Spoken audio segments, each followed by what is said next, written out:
Or clear out of Mr. Thompson's office before we talk.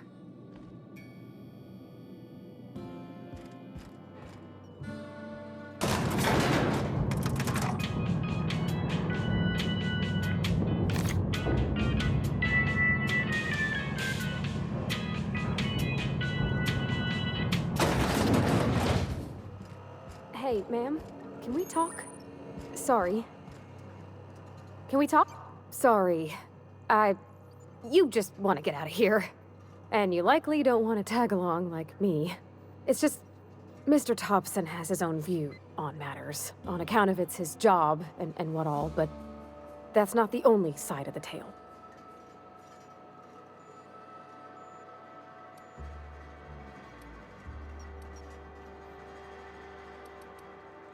To Mr. Thompson, a person's a gear. It does its job quiet-like. If it squeaks or stutters, it gets replaced. The deserters are decent folk.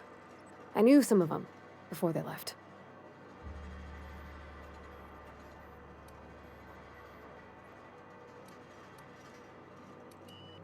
I don't know anybody well. I mostly listen to them talk, kept my head down. There was a boy named Thomas who used to follow me around, asking questions about the stuff I fixed. He was real sweet to me. Not any sort of dissident.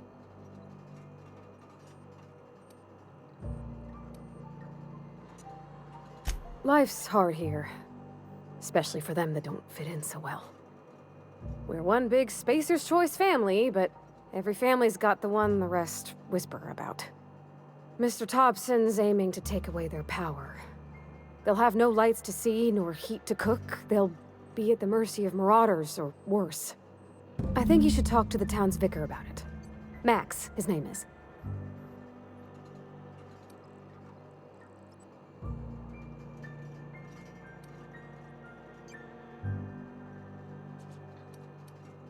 Books are for rich folk. I wonder what he wants with something like that. Thanks, ma'am. I just think when you gotta make a decision that'll hurt somebody, it's best to think on the right and wrong of it. That's what my dad used to say anyways.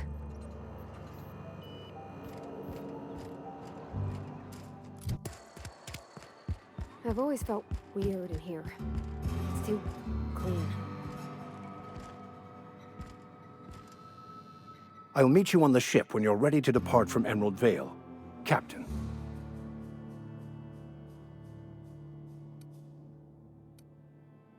But what?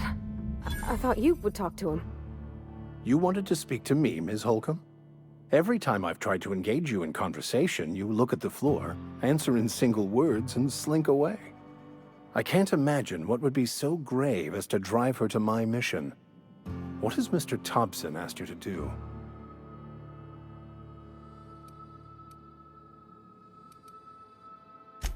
That seems well within your expertise.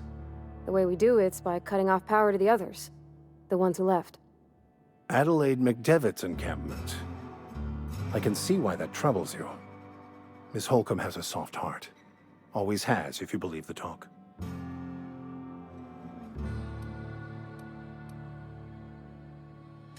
They rejected the order of society and live beyond the walls so thoughtfully provided by our Spacer's Choice patrons. Does that strike you as a responsible life choice?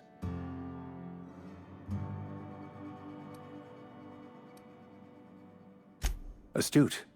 But I am here, not in the deserter camp, so that's not a variable I can account for. Assuming your goal is to save as many as possible, then you should bring everyone together. Send the power to Edgewater and convince the deserters to return to the fold.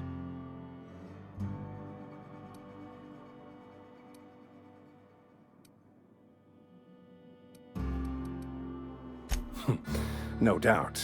But order is the nature of our universe. Some lead, others must follow. You might as well complain about the gravity being too high.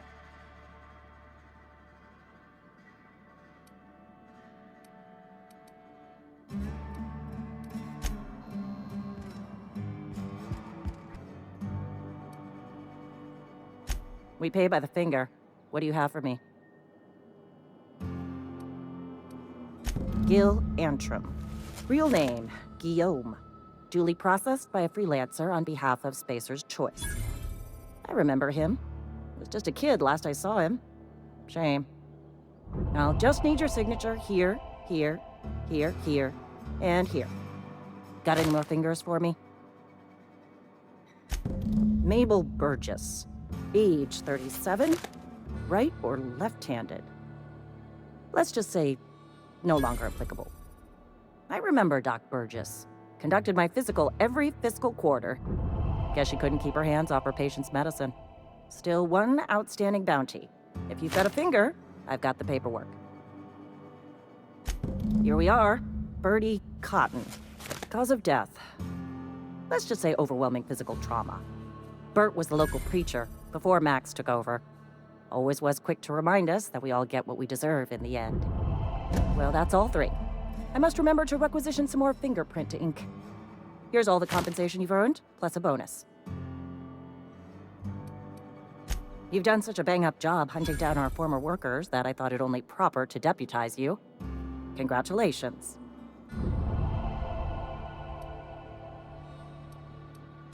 Let me stop you there. It is official Spacer's Choice policy that all Marauders, regardless of prior affiliation to the Spacer's Choice brand, no longer qualify as our people. Ever since the company first settled the Veil. Life's good out here, but it ain't easy. Some folk can't keep pace with the demands of frontier life. Not everyone's cut out to work in Edgewater. Some turn deserter, some turn marauder. None of them get my sympathy. Uh-huh. I recall young Eugene. Good kid. Nice smile. Fussy about his health, though. Took a little too much adrenatime. That'll do a number on your brain matter. Says so right on the warning label. Violent psychosis is a well-documented and legally accounted for side effect of adrenatime. What's on your mind?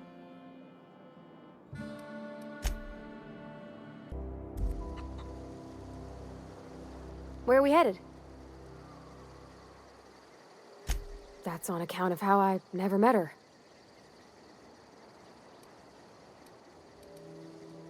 It's hard to miss what you never knew. I don't ponder it over much. She was in another division of the Spacer's Choice family. She worked in the Veil a few months, sorting the cannery computers.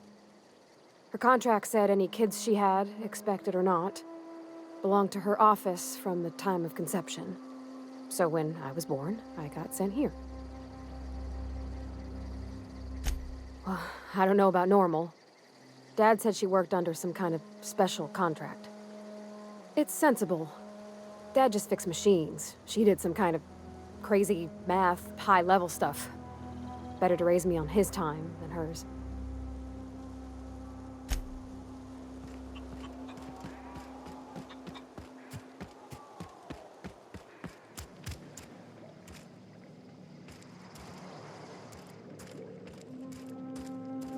Oh gosh, it's so pretty. I'm listening. Reed Thompson? You here on behalf of that cold-eyed reptile?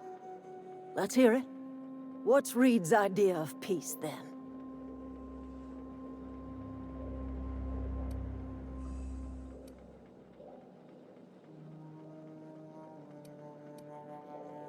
I can't say I blame you.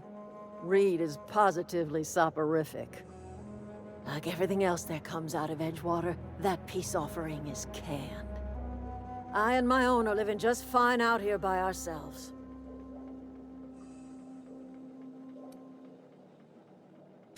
You're doing this for Reed? Why?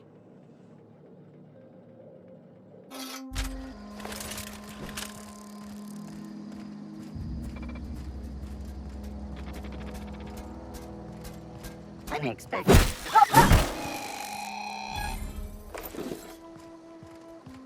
Investigate.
Searching for unauthorized. Warning.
We better.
Cannery's got a regulator.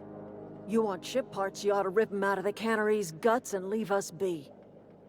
If you're going down to the plant, you should divert power away from Edgewater and toward our end of the grid. Think about it. You'd be liberating an entire town from a lifetime of service to that odious cannery. Seems the sort of thing a hero would do.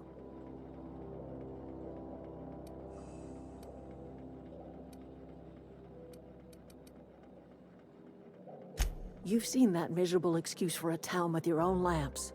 Hollowed out workers laboring their lives away at the cannery, living off whatever scrap Spacer's choice throws them.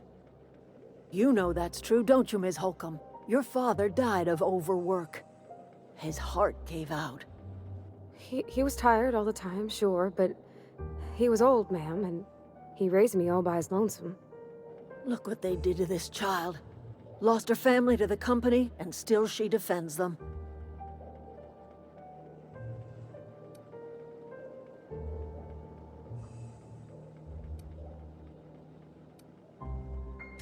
I'm all right. I ain't so fragile. That was unkind of me. I'm sorry, dear.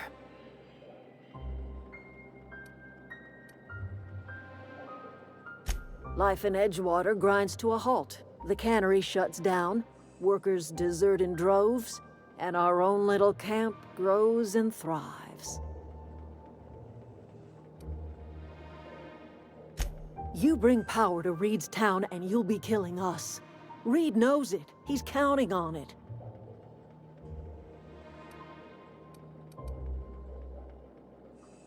You've seen that miserable excuse for a town. It's not much of a living. Every single person in that town has sold themselves to Spacer's Choice. The company owns them. Body, blood, and bones. You've been there. You've seen it. All anyone ever does is toil over a cannery. They give their lives for some heartless corporation, and then they're tossed into a Spacer's Choice brand cemetery.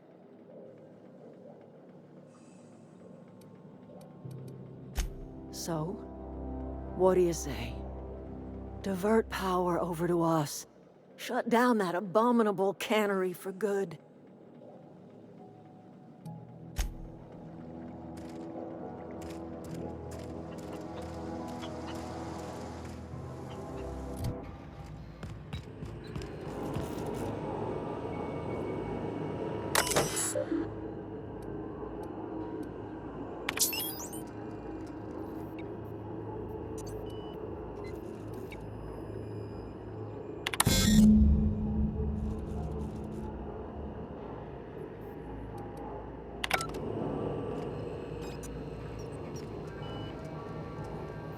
Where are we headed?